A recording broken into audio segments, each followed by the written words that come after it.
come to disturb my peace again, have you? I hide myself away in a cave, and still you people insist on pestering me with your problems.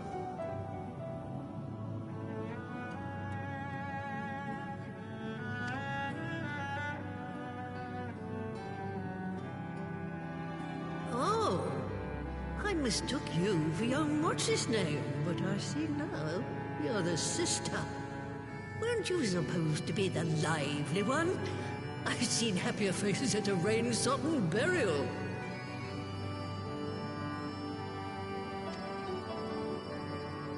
Well, I'm sorry to dash your expectations, but the situation isn't exactly conducive to gaiety. Ha! That's more like it. Stoller used to spit and hiss like a wildcat too. Better for a young thing like you to be filled with fire and leave the doom and gloom to your elders.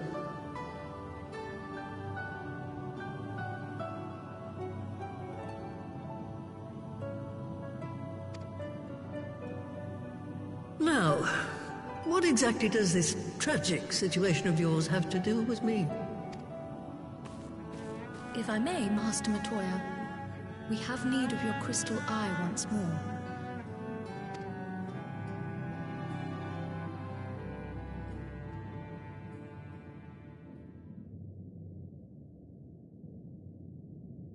And Stoller is one of the afflicted, is she? Very well. She may be an ungrateful stray, but she's my ungrateful stray, and I'll not see her buried before I am.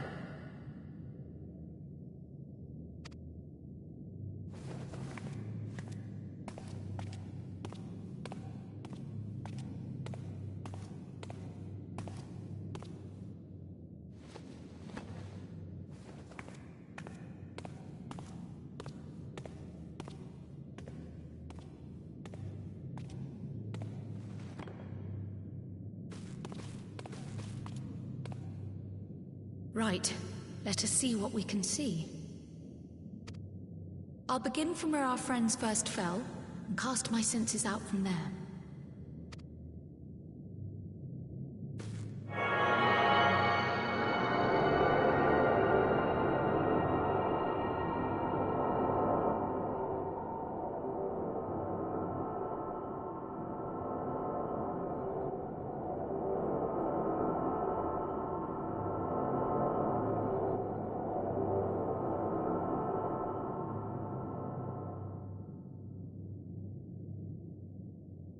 What is it?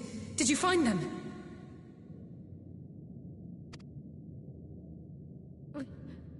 This doesn't make sense.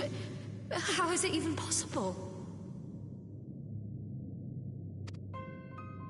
How is what possible? Kryl, what did you see? The threads, they just ended. And no, I didn't lose track of them. I followed them as far as they went. It's as if they were cut off. Could their ether have dissipated if it had? Oh gods! Their bodies are just husks.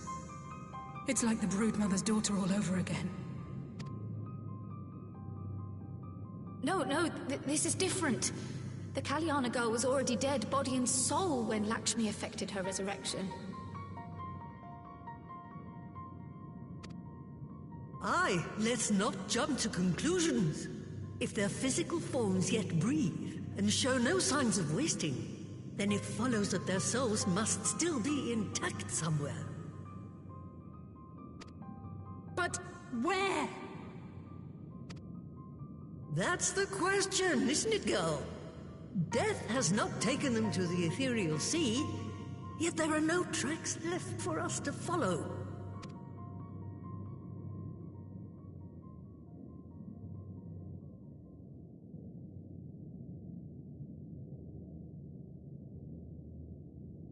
We're no closer to an answer than when we started. But knowing their souls are still out there is progress of a sort. We just have to keep looking. Pray, excuse me a moment. Yes? I remember, but...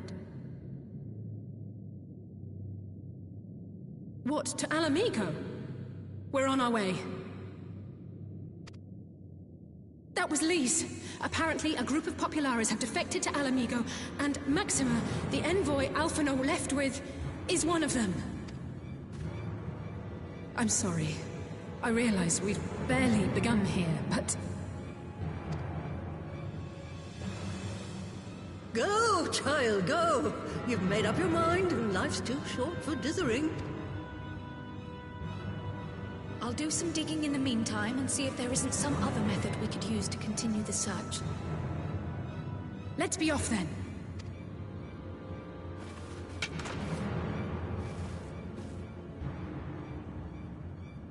Oh, not again.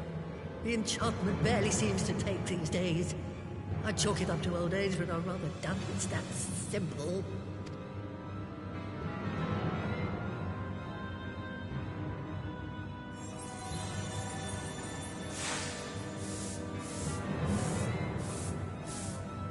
Before they took ill, Y'shtola and Urianger were sharing notes on a thinning of the ether.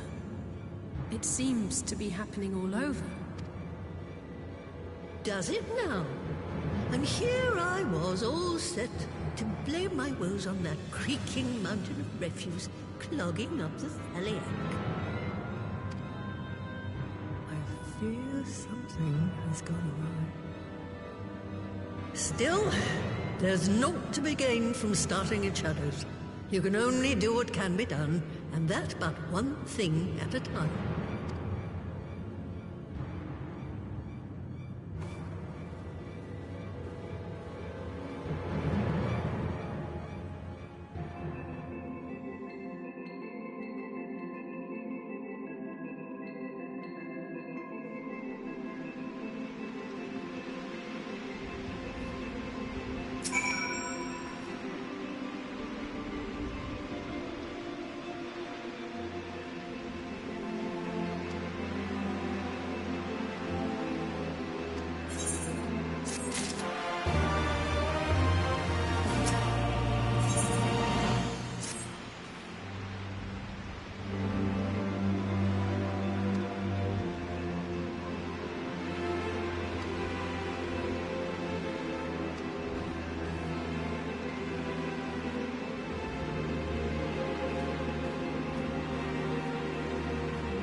I'm sorry to drag you halfway across the realm, but when Maxima mentioned Alphino, I thought you'd want to hear the news in person.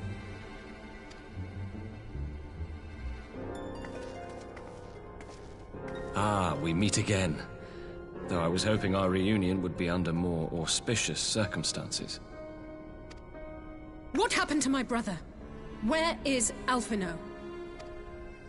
Never fear, my lady. Your brother was in fine health when I took my leave of him, and I have no reason to assume that has changed. You assume? If you will allow me, I shall endeavor to explain events. Our troubles began not long after we departed Doma. While crossing the burn, we were fired upon by the Emperor's personal guard and forced to make an emergency landing. As we stumbled from the wreckage, our attackers fell upon us again, and we would have perished there and then were it not for the intercession of a third party, a band of mercenaries whose leader claimed to pursue a vendetta against the Ascians. This shadow hunter, as he styled himself, then escorted us out of the wastes to relative safety. Upon arriving back in civilization, I gathered my Populares colleagues and prepared to flee the Empire. Master Alphino, however, declined the invitation to join us, preferring to continue his investigation into the Ascian threat. Well, at least he's not lying in a heap in the burn.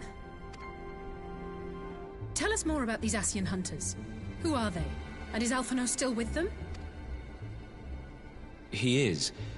As to who they are, I'm afraid I have nothing to tell you.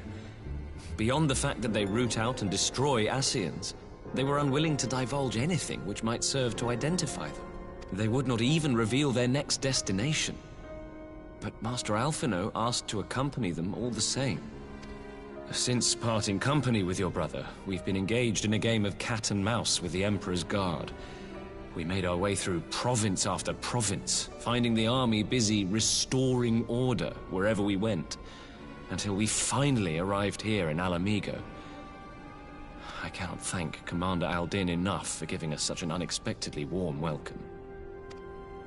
I'm not inclined to turn away refugees, no matter which land they call home. And if they can tell me how things lie in Garlemald, all the better. On that subject, there is much I would tell you. During the course of our journey, we heard tales that an entire rebel army had been slaughtered in the space of a single night. It would seem my former comrades grew tired of putting down uprisings in the conventional manner, and chose instead to bring a formidable new weapon to bear. Details were sparse, but the rumor alone was enough to dampen the flames of rebellion. I have also heard reports that several companies have withdrawn from their designated provinces and begun marching westward. It is my assessment that the Empire's forces are mobilizing for a large-scale military engagement. Westward? You mean they're getting ready to invade Alamigo? We knew this was coming, but not that it would be so soon. We've barely even begun to shore up our defenses. They won't stop an invading army. No, they won't.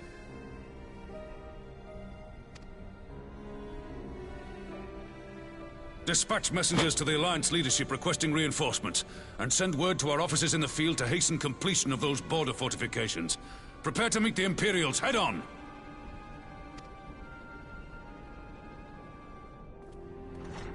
No matter how quickly we act, we still want for time. When the enemy comes into view, our best recourse will be to open negotiations with their commander, and see that the ensuing proceedings take as long as possible. Would you and Alize head to Doma and let Lord Hier know about this? I'm sure he'll want to hear about Alphino too. Consider it done. We'll send word when...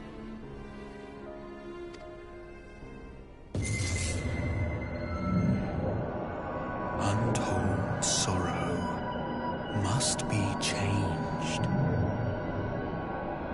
Ahead looms a calamity. Eon become instant. Throw wide the gates.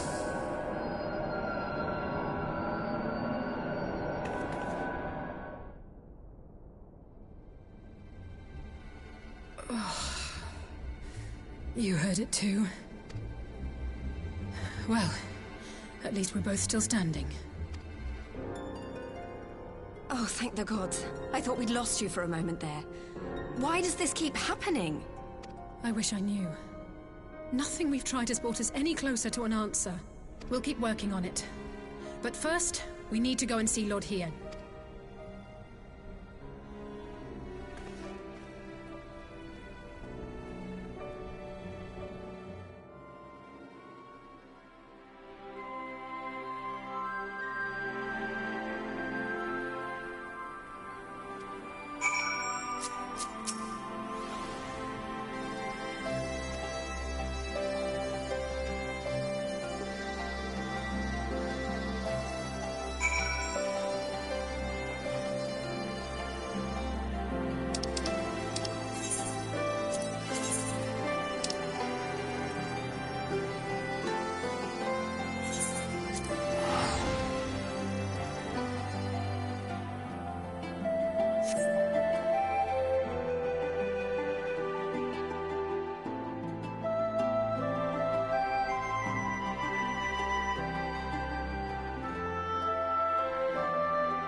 It seems the engineers have matters well in hand.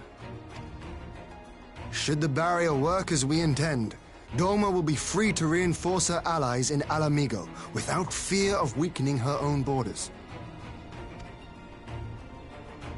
Honored friends, the time has come to put your hard work to the test. Start the generator.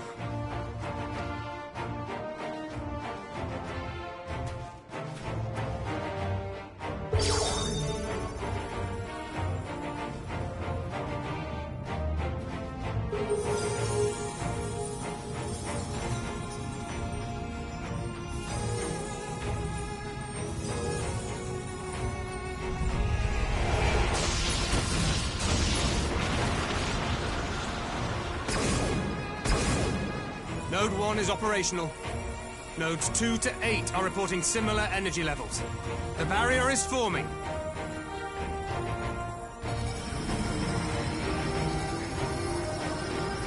$1,000 yards.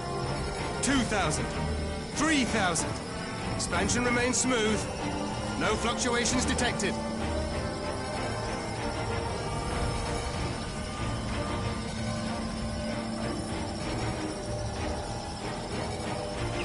4,000! 5,000! Target altitude reached! The barrier is holding steady at 5,000 yards! We've done it!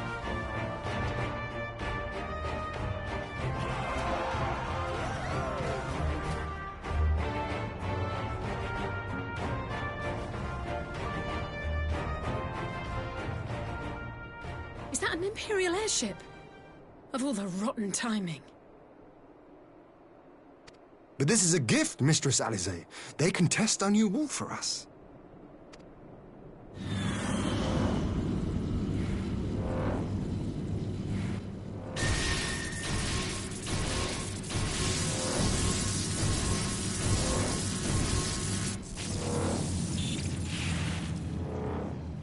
Seems solid enough, though I was hoping for a fireball.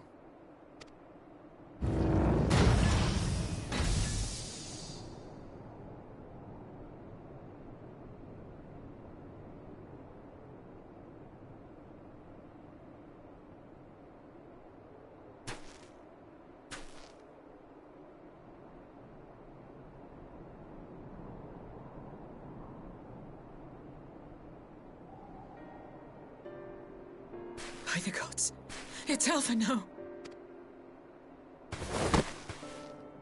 What are you? Let me go! He has my brother! Lower the barrier!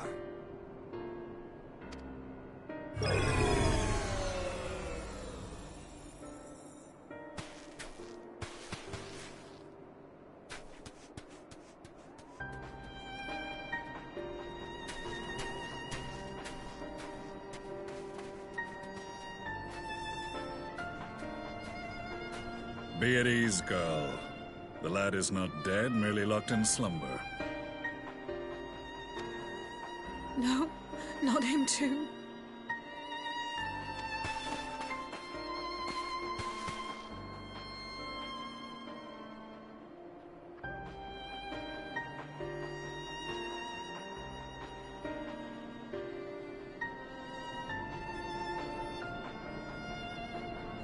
We could identify no cause and found no remedy.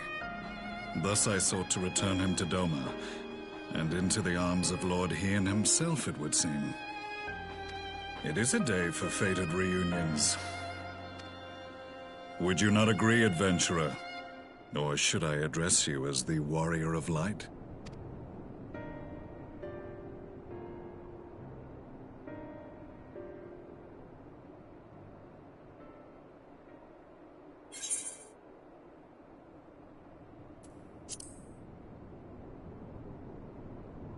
I, Gaius van Baelsar, the Black Wolf. That was the title I was given. One I have long since relinquished. Stand down. The legatus of the 14th Imperial Legion died in Castrum Meridianum. I am no more than Gaius Baelsar, a man without rank or allegiance. Impossible. There's no way you could have survived. Do you remember how it unfolded? How I was deceived by La Habrea? How I was convinced that reviving the Ultima weapon would allow me to bring peace to Eorzea?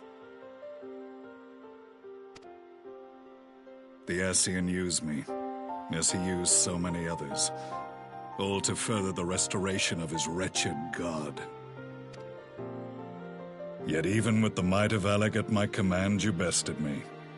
And as the Praetorium went up in flames, I was content to burn along with it. For a moment at least. A moment of folly. To surrender my life thus would have been to betray all who died for my cause. It was for them that I dragged myself free of the rubble, and swore vengeance on the Ascians.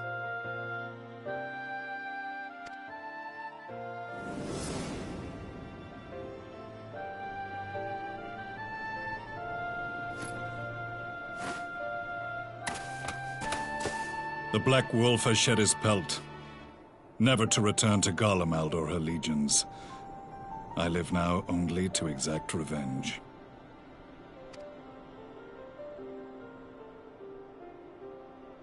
My principal quarry was to be La Habrea, whom I gather you have since ushered unto oblivion.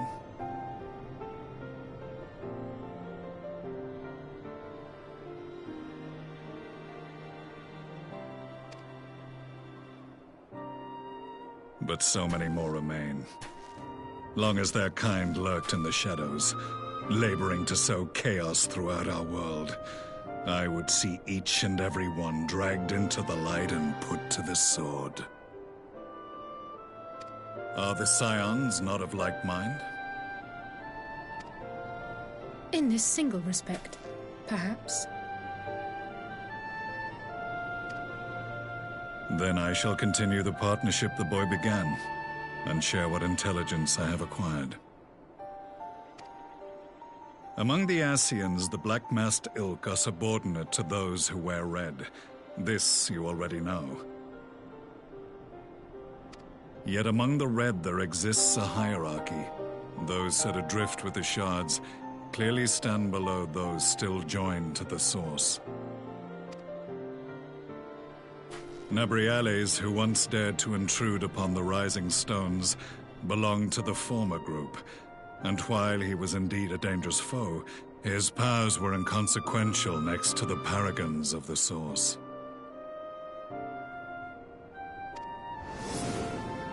The first was La Habrea, who plagues us no more. There is also the white-robed Elidibus, and the elusive Emmet Selk, about whom little is known.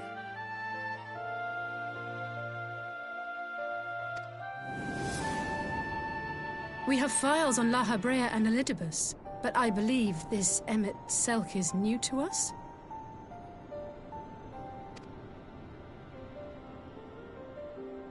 As I assume my brother told you, we have evidence to suggest that an Ascian now walks in the body of the Crown Prince. Have you identified this interloper? Elidibus seems the most likely culprit. As emissary, it is his role to maintain the equilibrium between darkness and light. Your many deeds in Hydaelyn's name have upset the balance, and I believe he seeks to restore it by throwing his considerable power behind the Empire. As a leader of the Ascians, he is one of our primary targets. It was on the trail of this very prey that the boy and I came across the scene of a failed uprising. In the absence of a single Garlean casualty, we inspected the bodies of the rebels, and the lack of any external injury drew my immediate attention. They had been slain by Black Rose, an alchemical invention of the Imperial Army. When I yet served as legatus, I ordered its production halted, and all stockpiles destroyed.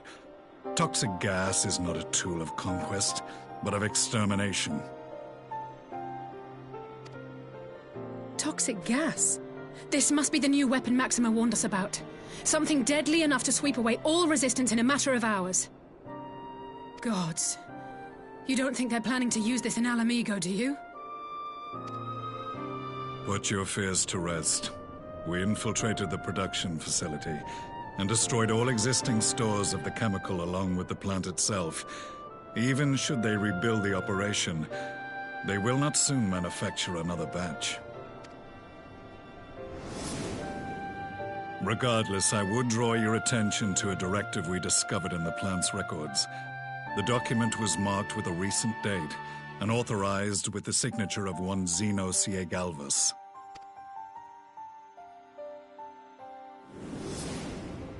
A dead man signing the death warrant for thousands. 'Tis bad comedy.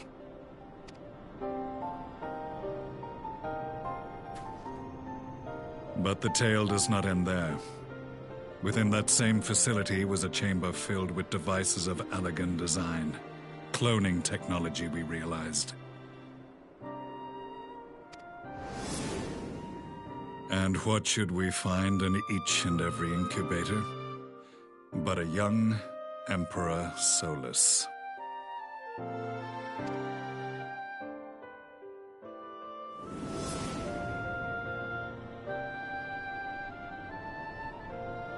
All of which prompts the question, were the Ascians responsible for these abominations, or was it the will of the Emperor? I must know which hand guides the Empire. Though I have given up my rank, I am yet a son of Garlemald, and I will fight for the future of my homeland.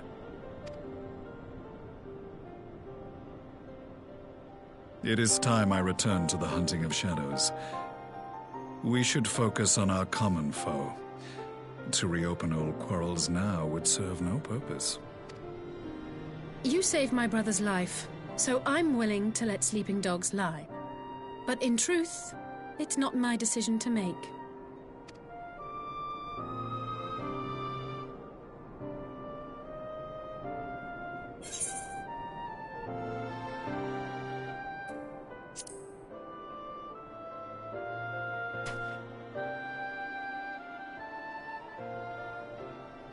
There was a time when I scorned those who placed their faith in false gods, even as I, in my blinkered conviction, place mine in Ascian promises.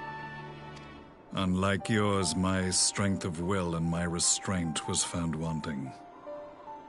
We shall meet again, warrior of light.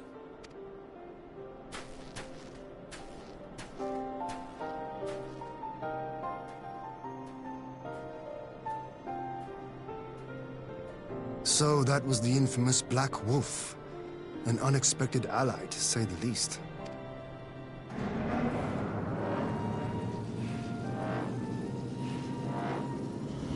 Well, I am content to leave the fine-tuning of the barrier to cleverer minds.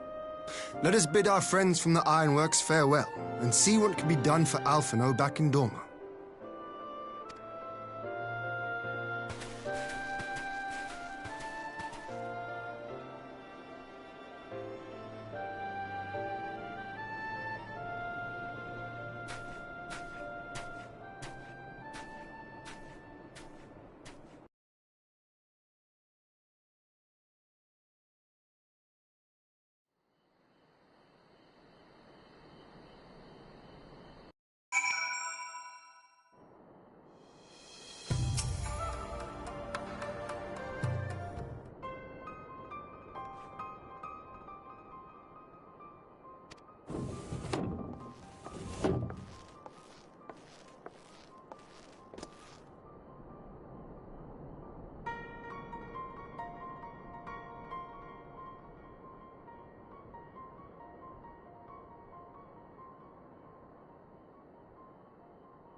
Our supplies of Black Rose have been ruined, but the new plant is already under construction. We should have the first batch ready in time for the offensive, Your Radiance. See that you do.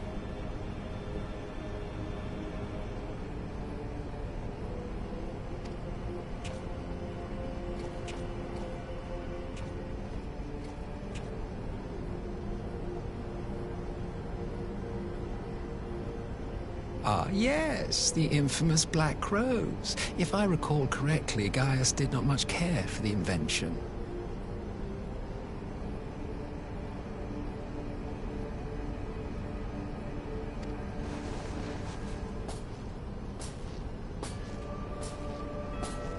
A ruthless and indiscriminate weapon indeed, this airborne poison. It seems you are capable of making decisions worthy of your bloodline. With no gift for sorcery, we Garleans must look to Magitech to even the odds. If it spares the needless deaths of our soldiers and serves the cause of this empire, there is no method I would not employ.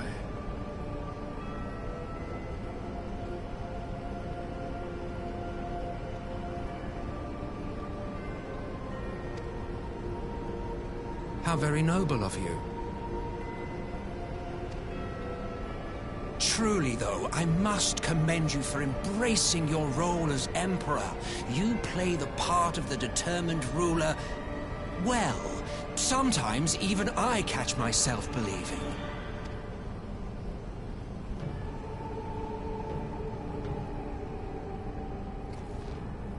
A silent agent of death. Now that I think on it, Black Rose may well possess the perfect aspect.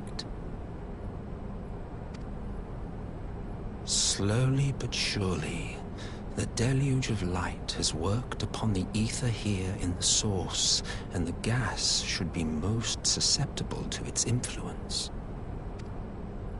Well, I shall leave you to your own devices. Go forth and bloody the land with your grand and glorious war.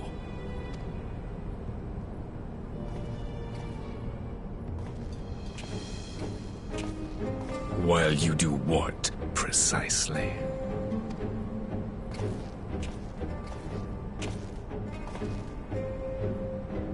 Need you ask?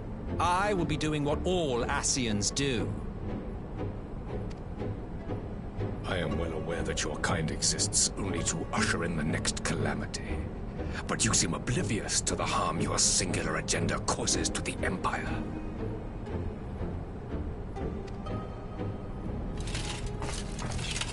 You cannot have forgotten the events which followed your mortal demise.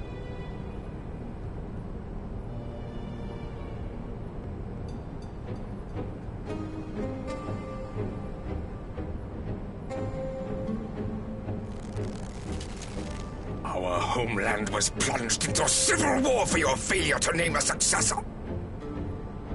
The edifice you so carefully constructed was but a hair's breadth from collapse.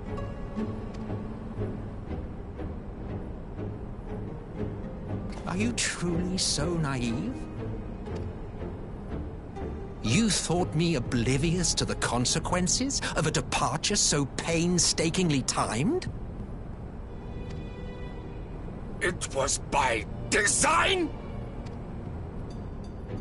Well, of course it was. Though I will admit the resulting panic exceeded even my wildest expectations. But how can you be surprised? Throwing the world into disarray was the very purpose for which this nation was, as you say, so carefully constructed.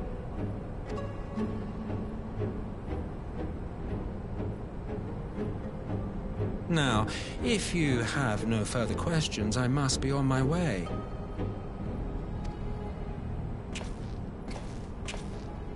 Since we may not meet again in this lifetime, it would be remiss of me not to offer a word or two of gratitude.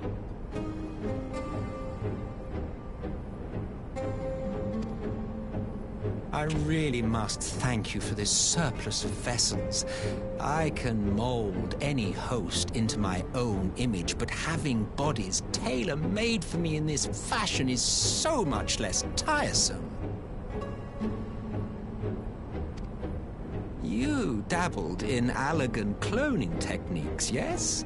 It certainly is a compelling, not to mention entertaining, field of research.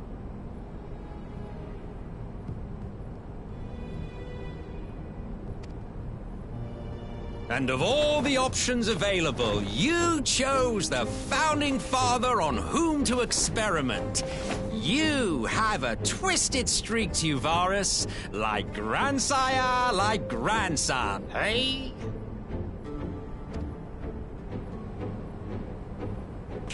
If events play out as planned, this will become something of a family enterprise.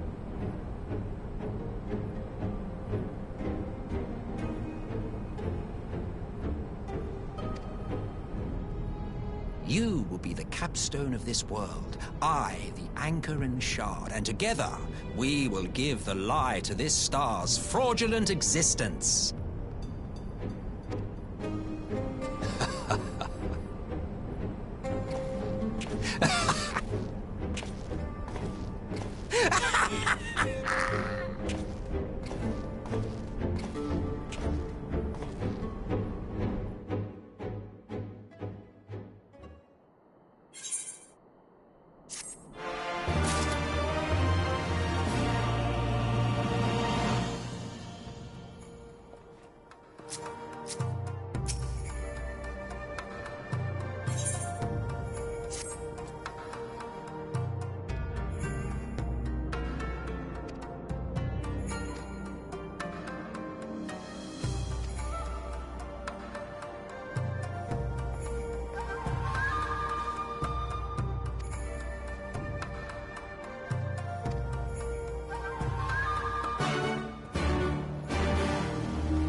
Welcome back, you two.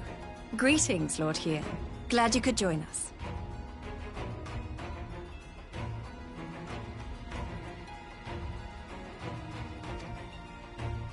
Glad to be here. I would have come sooner, were our own defense is not in question, but I am pleased to report that our soldiers are assembling for deployment to Alamigo as we speak.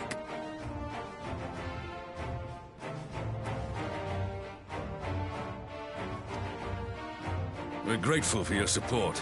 Thanks to the efforts of our allies, it won't be long before we've established defensive positions on this front as well.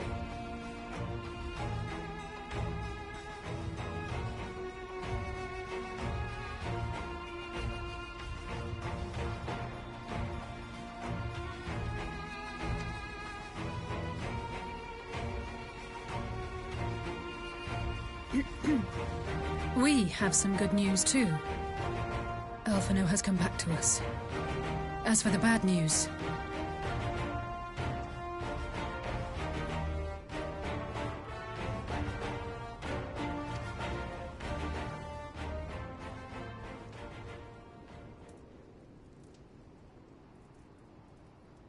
So, Alphino won't wake up, Gaius van Baelsar is alive and hunting Ascians, and the Empire is planning to poison us all with toxic gas. Does that sound about right? Ordinarily, any one of those things would have left me in shock. But the way things have been lately, it's all starting to seem pretty normal. Getting back to your report, are we sure this Black Rose is the weapon Maxima was talking about? It fits the description. And it seems we have Alphino to thank for sparing us an early demonstration of its effectiveness. I have a feeling this won't be the last time his bravery in the Empire will serve us here in Eorzea. The threat of an unknown weapon has had us all on edge. But now that we know what we're dealing with, we can take steps to defend against it.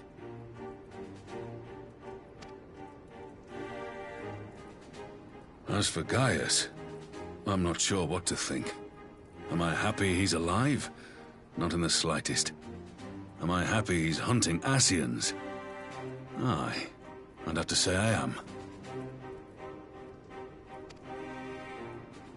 Oh, speaking of Garleans you didn't expect to see, we have a tale of our own, as it happens. When we sent envoys to the Imperial Army to request talks, they returned with the message that Varys Zos Galvus would be attending.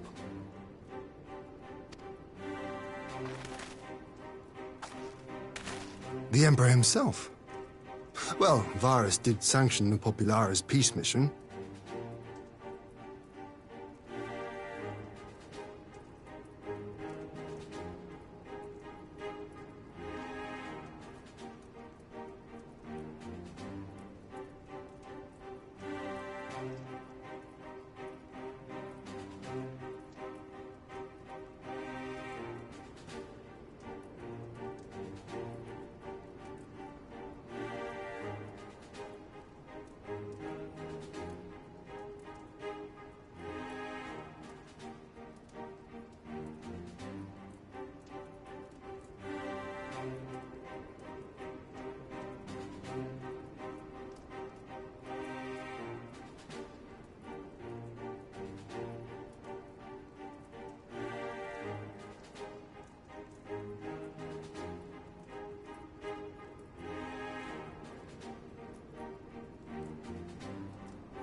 but knowing that an Ascian walks in his son's skin, I do not see how we can trust him or anyone from that nest of vipers.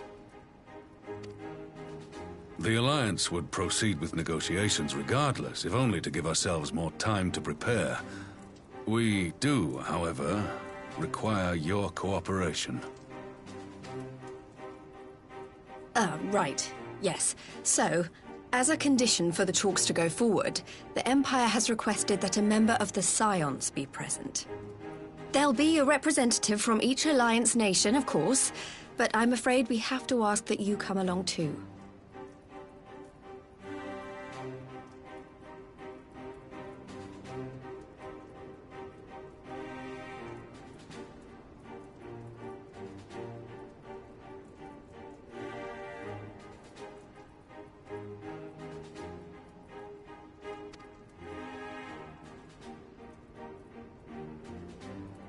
Gods, Lise, you know how much I hate politics. But then, what choice do I have? Alphino and the others aren't going to do it.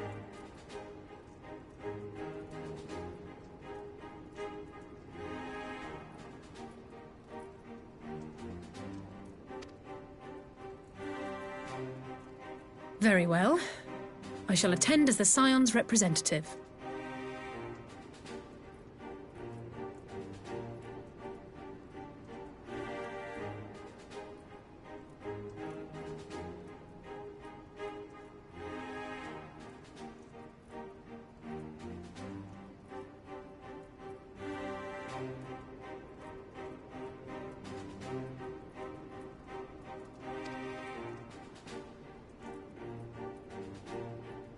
In case you're wondering why I didn't ask you, the Empire also requested the presence of Eorzea's champion.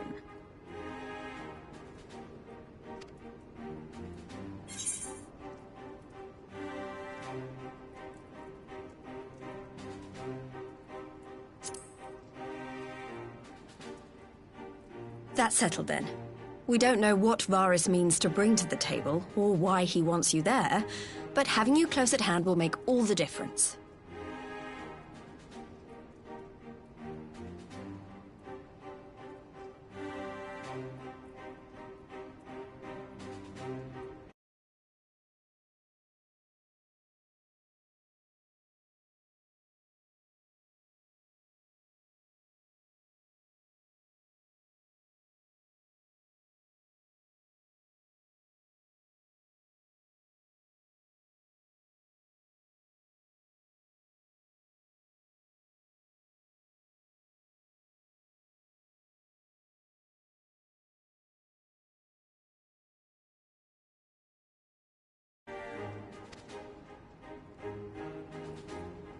The meeting will take place on the border. Anticipating an early assault, we mean to position the bulk of our forces nearby.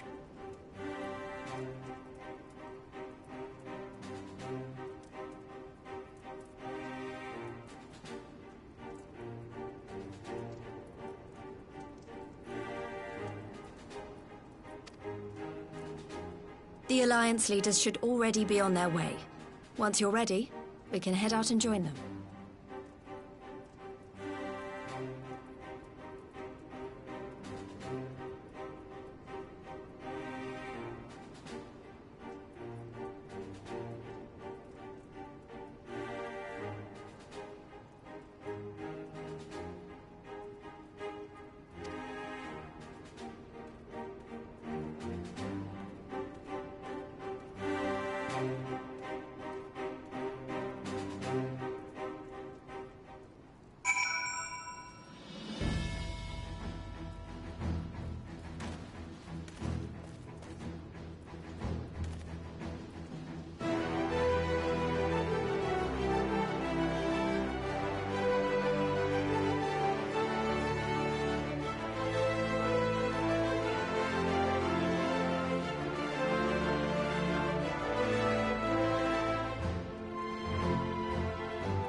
Esteemed representatives of the Eorzean Alliance, on behalf of the Garlean Empire, I thank you for inviting me here today.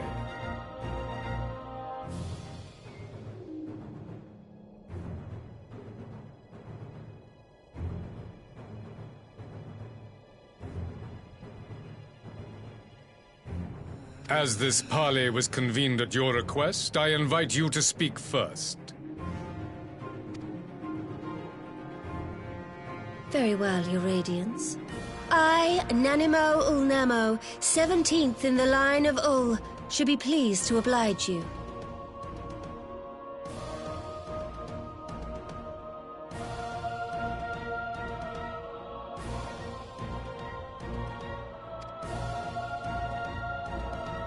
As recent events in Alamigo and Doma have made plain, the subjugation and exploitation of neighboring nations is not a sustainable policy.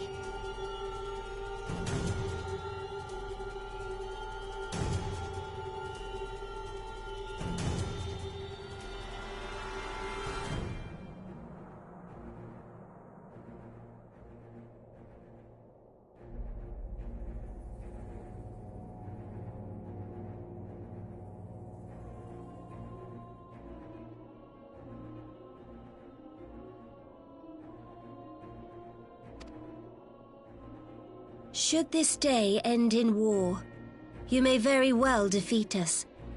But you will never extinguish the people's desire for freedom. Though it may not be in our lifetime, there will be another revolution, another war, and the cycle will continue.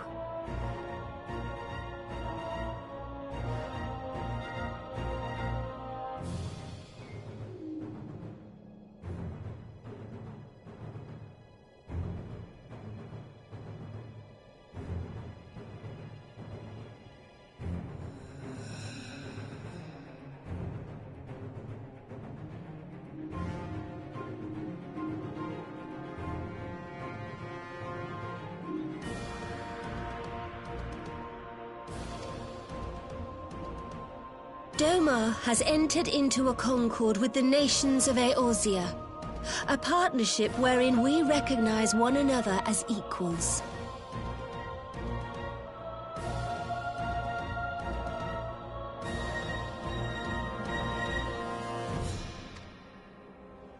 Garlemald could be afforded similar treatment. You need only set aside your ambitions and join us in paving a path towards peace.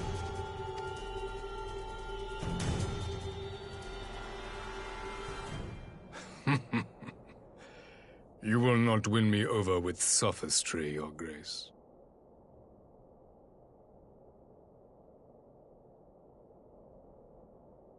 As you know only too well, this alliance lacks the strength to keep the peace within its own borders.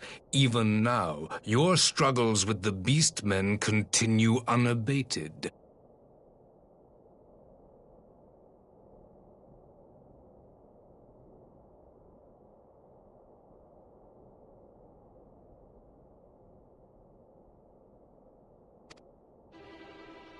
Divided, you sow this fertile soil with the seeds of your differences and reap naught but discord and chaos for your trouble. Eorzea must be united under one leader, one purpose. I would offer you both and bring an end to your strife.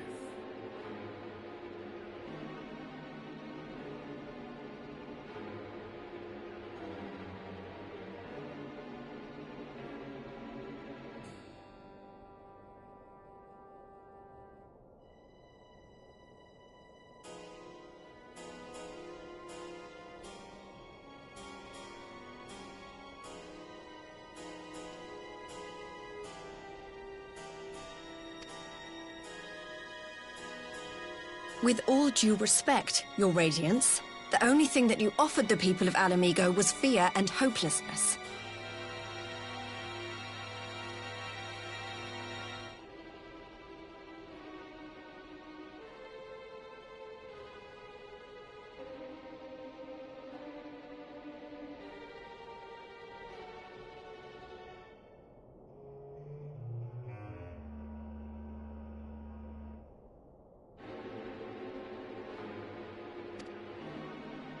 The citizens of Dorma can also attest to the meager arms of Imperial rule.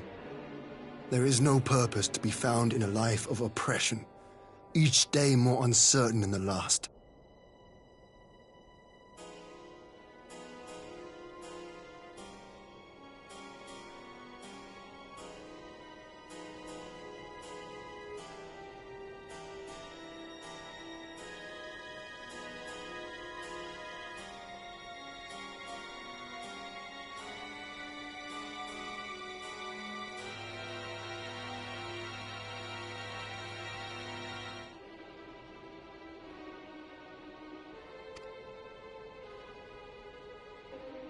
Our people are willing to die for their freedom. A great many already have, and countless more will, if we don't put an end to this madness here and now.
We brought order and stability to your lives.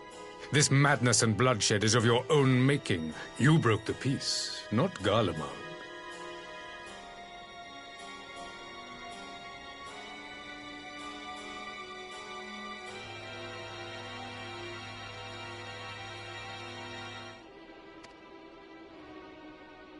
Peace. Order. You kill our peoples, despoil our lands, take everything that is ours. And what? You expect us to lick the boot that grinds our faces into the dirt?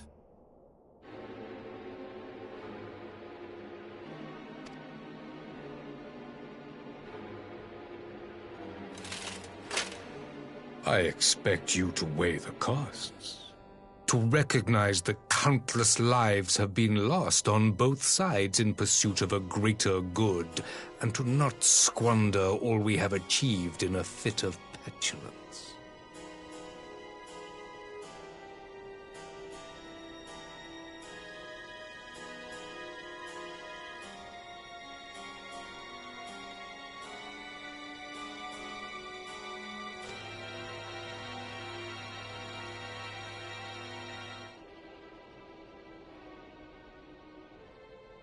Your Radiance. I fear I can personally attest to the dangers of pursuing one's vision with such righteous fervor. For 1,000 years, the Holy See of Ishgard waged war with dragons.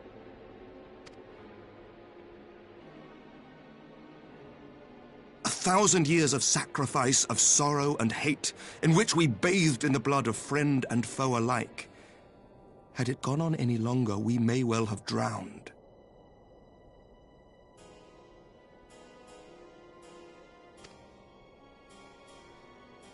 Yet we have chosen to raise ourselves out of this bloody spiral, and have since made peace with our former enemy.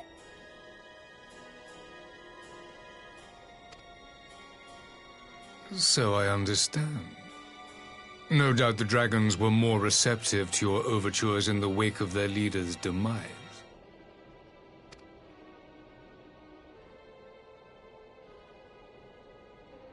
You speak of peace, yet use war to achieve it.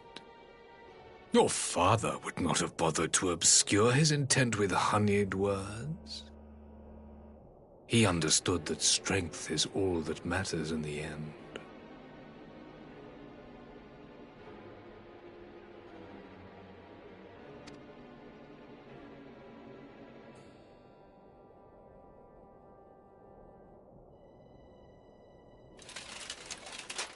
Without his clarity of vision, I can but wonder what will become of Ishgard and her people.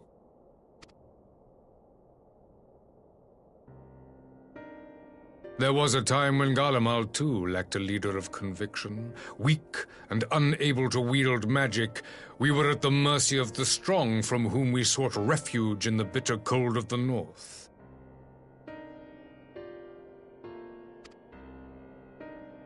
Were it not for the discovery of ceruleum and the subsequent development of magitech, we might never have gained the power to take back that which was rightfully ours.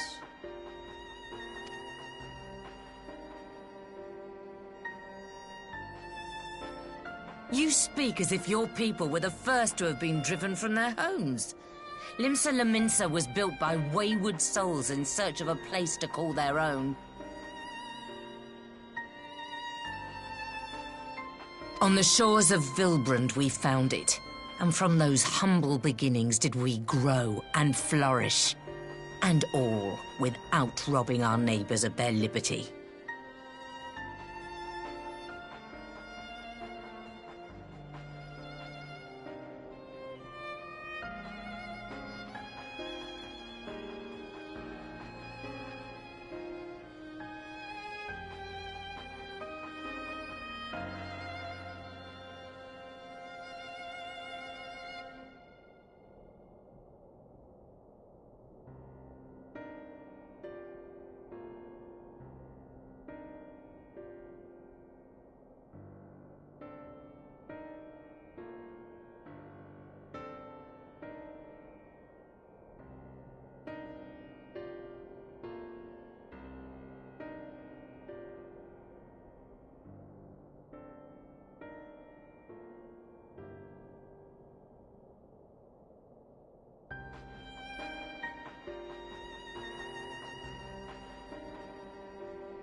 So saith the pirate.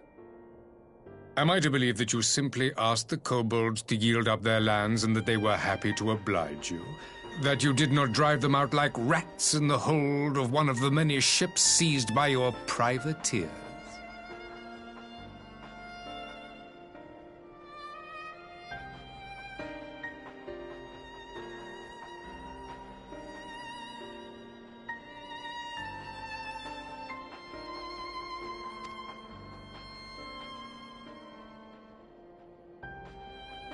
I will concede that after centuries of exile, reclamation may be mistaken for invasion.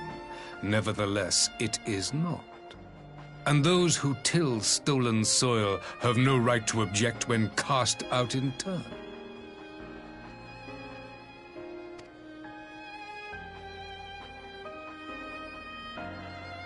Your uncompromising nature rivals that of the Ixal. They too lament circumstances which they themselves perpetuate. Were they but to embrace peace, we would welcome them with open arms. Indeed, some few have done just that, and now receive of the Twelve's Wood's bounty.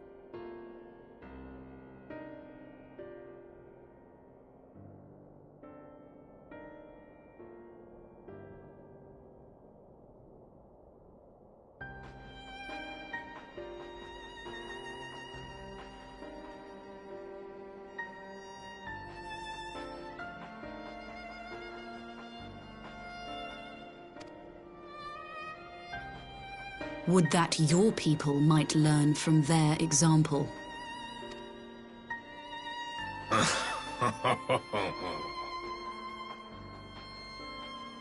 You dare compare us to the Birdmen? You who thought to invoke the 12 and threaten all of creation?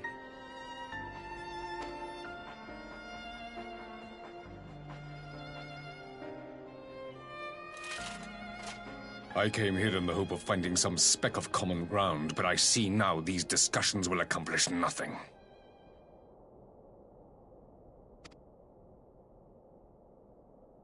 Despite what you people may believe, I am not wont to choose the sword over the olive branch. 'Tis but a pity men are loath to accept one without first being shown the other.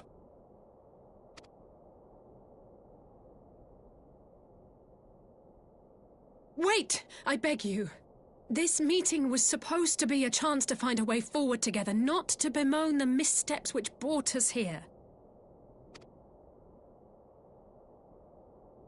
Please. If you truly consider violence a last resort, there must be a way we can come to an agreement.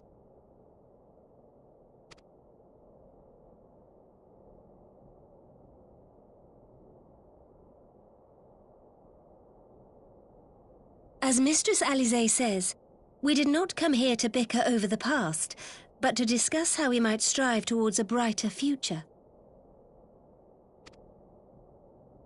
Emperor Varys, may I suggest a short recess, that all present might compose themselves prior to beginning anew?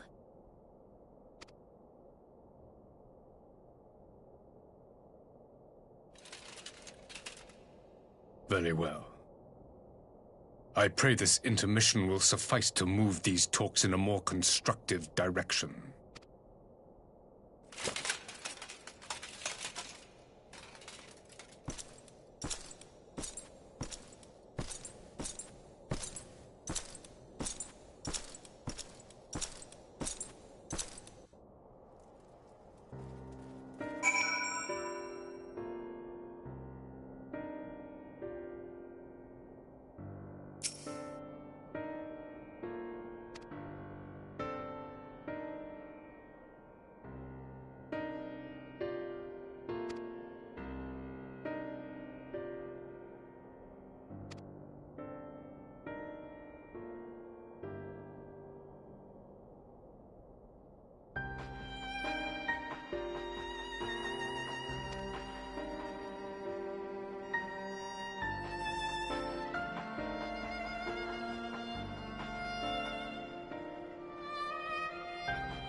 Now then, who would have the floor?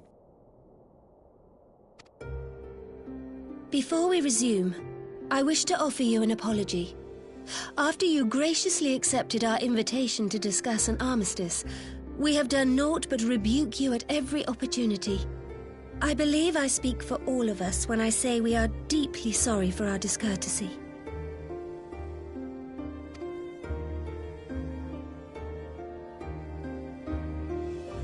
I'll admit your familiarity with our affair surprised me, and served to remind me how little I know of yours. I think all here can understand the desire to reclaim one's homeland. But why expand further? That is my question.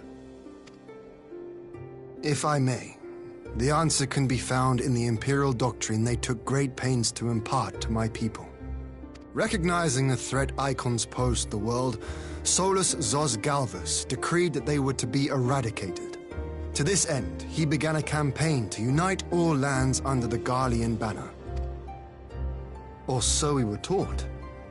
Yet the Emperor only reached the burn, the Baron said to have been laid waste by icons, after conquering all the lands that lay between. What is more, I am quite certain the practice of summoning was not nearly so widespread in the days before the Empire's founding. When you put it like that, it all starts to sound like an excuse, doesn't it? But to distract from what? Why are you really waging this war?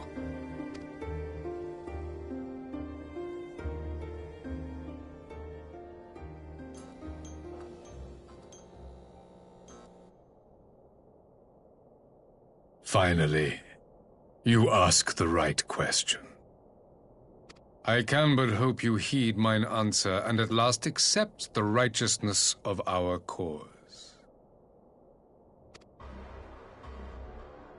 My goal is this: to return the world to the way it once was, the way it was always meant to be. In doing so, mankind will be made whole once more.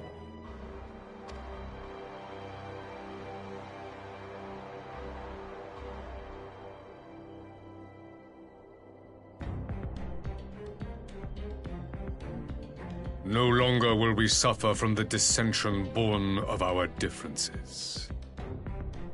There will be but one race, a perfect race, as we were when time began. What in Rorga's name are you talking about? I am talking about the origins of the star, of the source and its 13 reflections. At the instant of the great sundering, 'twas not only the world that was shattered, but mankind itself. Thus were we divided into myriad races, each with its own unique imperfections.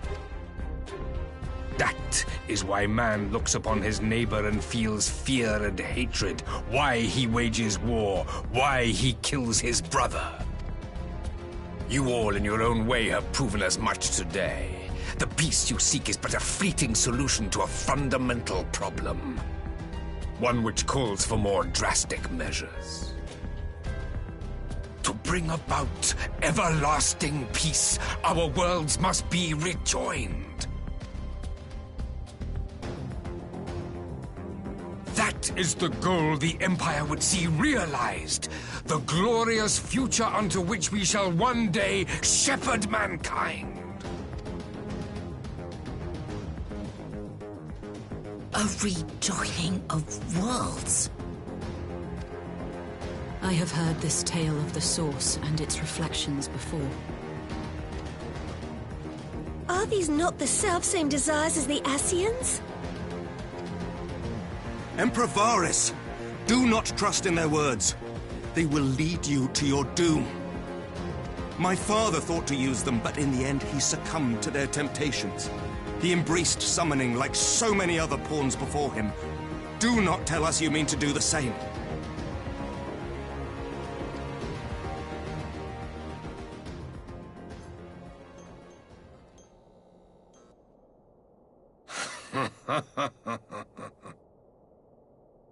To be a pawn, Free from the burden of choice would be a blessing.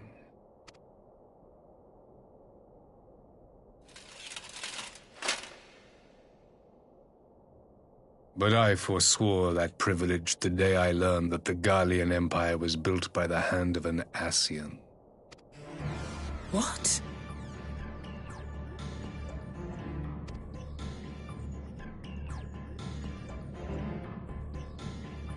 Yes. My grandsire, the former Emperor, is of their number. And who better to build an empire capable of bringing about the calamitous change we desire? Would you condemn me for this alliance? For bowing to the will of these shadowy masters, when the prize is true and lasting peace?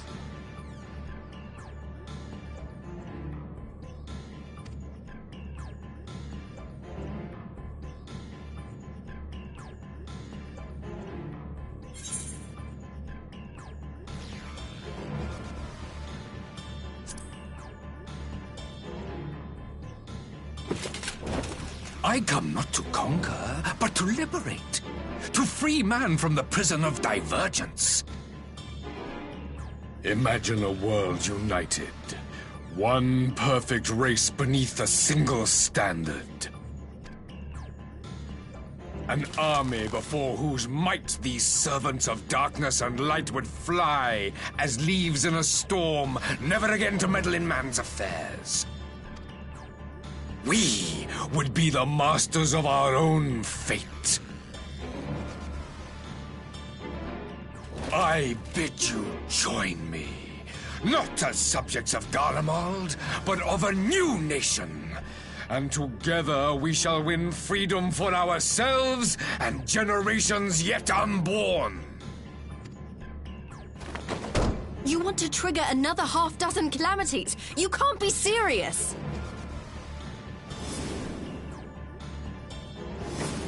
Have you forgotten how many died? There will be no one left! Do you truly imagine we would aid you in your bloodletting? It is unthinkable! Unconscionable!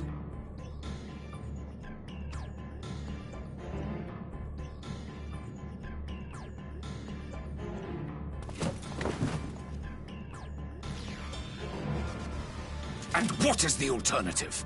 To be as cattle waiting for slaughter? I would have us work together, that we might take fate into our own hands!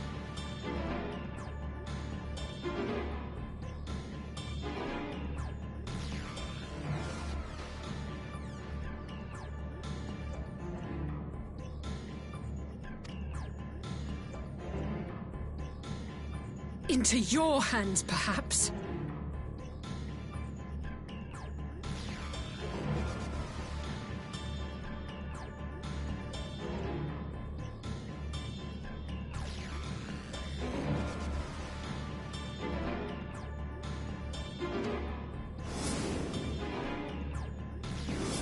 But what of the other worlds, your radiance?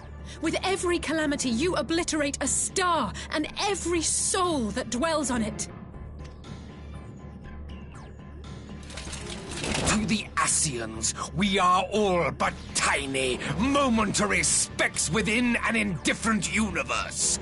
We cannot hope to oppose them until we have been made whole once more.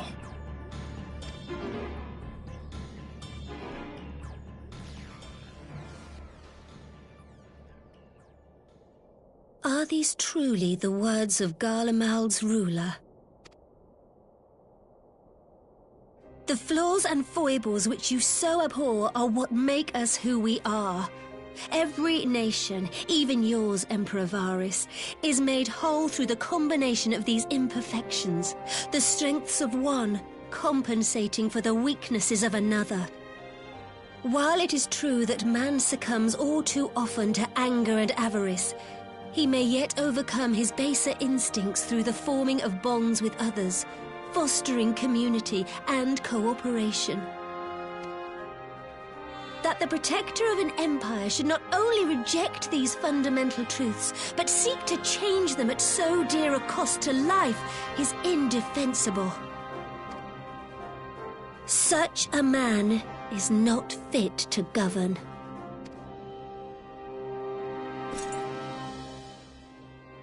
And you, warrior of light.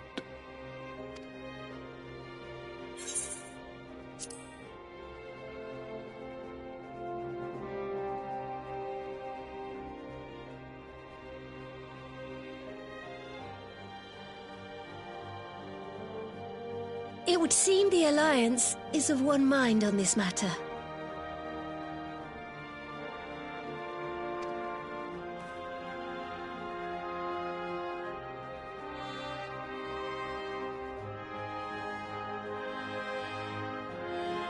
You Eorzeans never cease to disappoint me.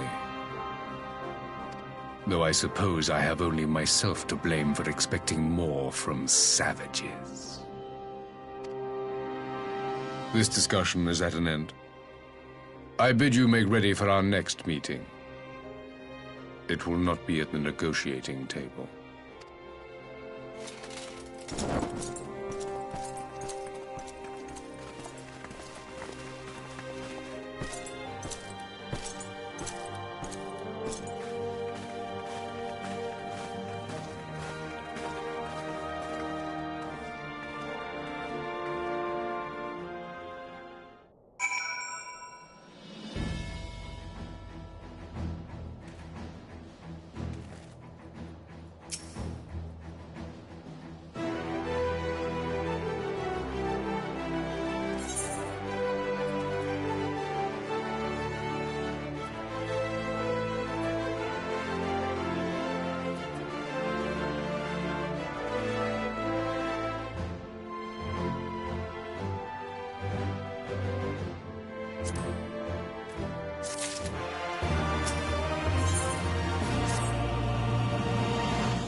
I'm not sure what I was expecting from our meeting with the Emperor, but it wasn't that.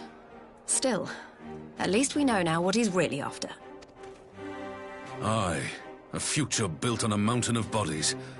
I too want the Ascians dead, but not at any cost. The last of the reinforcements from Dorma arrived not long ago. I pray it will be enough. Given the Emperor's stated goal, this is a battle we can ill afford to lose.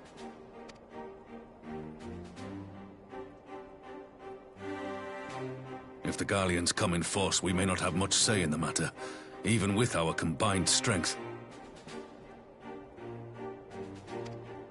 We knew from the first that the odds would be against us. But if there is even the slightest chance of victory, we must do everything in our power to seize it.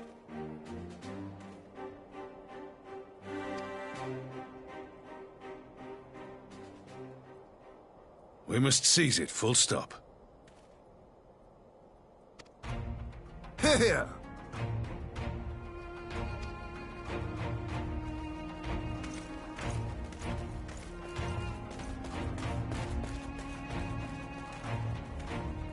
The two of you are to join an irregular unit and support the main host. I won't bother asking if you're minded to fight.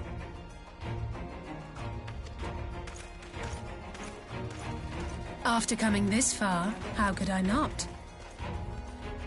And for once, there's no one around to countermand me. Not that they would. Not even my brother. But we all know who really made the difference.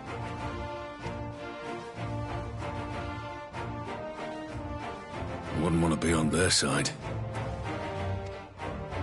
Might I ask you to accompany the Dorman contingent? They are strangers here, and your presence would do much to raise their spirits.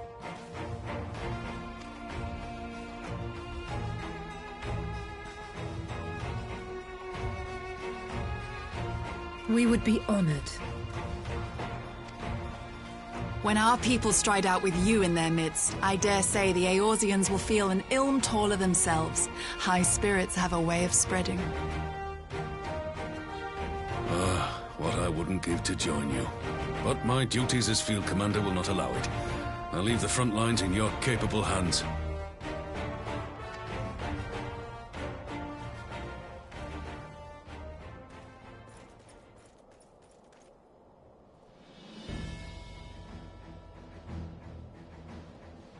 Comrades, ready your arms. The hour of battle has come. May the crystal guide us to victory!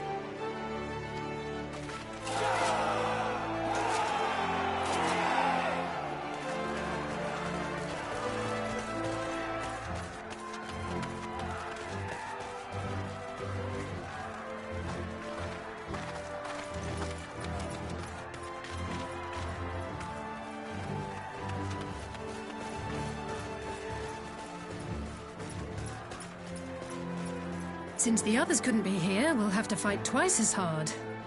If Alphinaud wakes to find the Imperials have won, I shall never hear the end of it.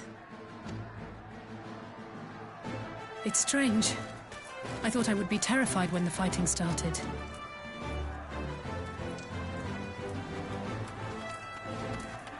I should be terrified. But with you at our side, I can't help feeling everything is going to be all right.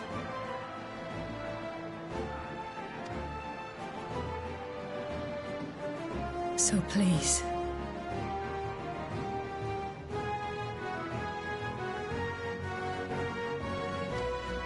Don't you dare leave me alone.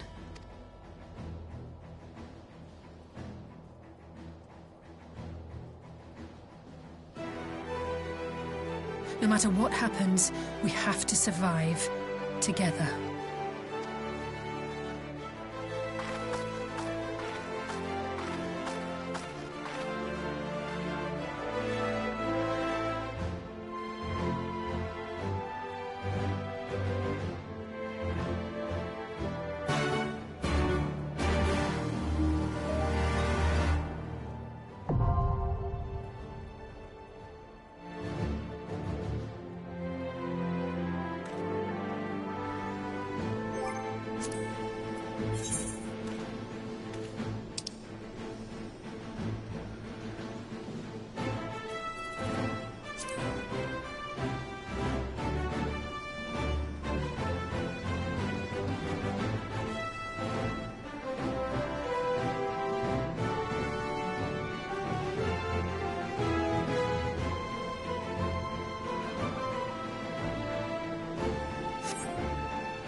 you